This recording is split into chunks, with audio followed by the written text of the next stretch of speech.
Hi, this is Jennifer Minster for SavannahNow.com, and in this edition of Local Music Now, we're talking with Melanie Mirande.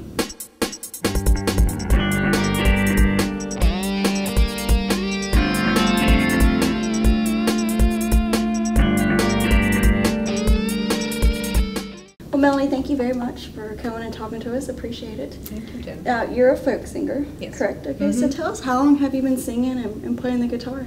I started playing guitar in college, and the woman who kind of taught me how to play guitar was really into folk music. Yeah. I'd been singing since grade school wow. and doing that and liked all that music, Yeah.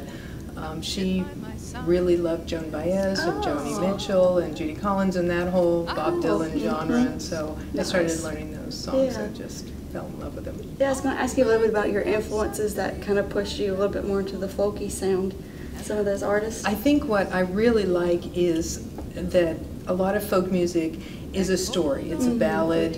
It tells about different things in life, not always the pretty side of life, not always the happy things, but nevertheless it's about people, and it's about a lot of times regular people, common people, the people that are working on the railroads, or the people that are, you know, in the King's Army or whatever. Awesome. Really cool.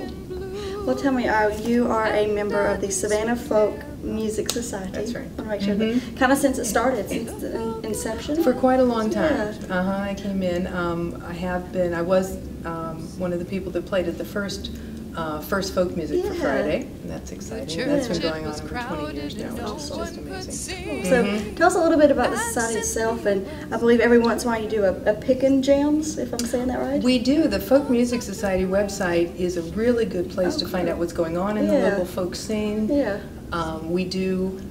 The society does a pick and jam. I think it's about every other month, and then we also have our big festival is in October, and that'll be exciting. And you'll be there. I will be. I'll be playing Friday night. Cool. Well, we'll definitely look for that in October. So, well, tell me a little bit. You also have a full-time job at Armstrong Atlantic. How is it balancing that with your music? And quite honestly, people have asked, "Oh, why don't you do music for a living?"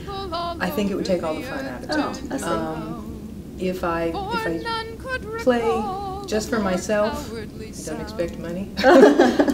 It frees me up to play whatever I want. And a lot of the music I play is from obscure artists that people don't hear a lot about, or very old songs. And I get excited introducing that music to people and getting them excited about different singers and songwriters that they might not hear about otherwise, and finding these just fantastic songs and being able to learn those and then present them in a way that really touches people and it gets them excited about the music and kind of, or relates to them on some level, that they can say, oh, you know, that reminds me of my brother, or reminds me of someone. Well, tell us, is there any websites or anything you want to mention? We talked a little bit about the October show. Anything viewers should know about you?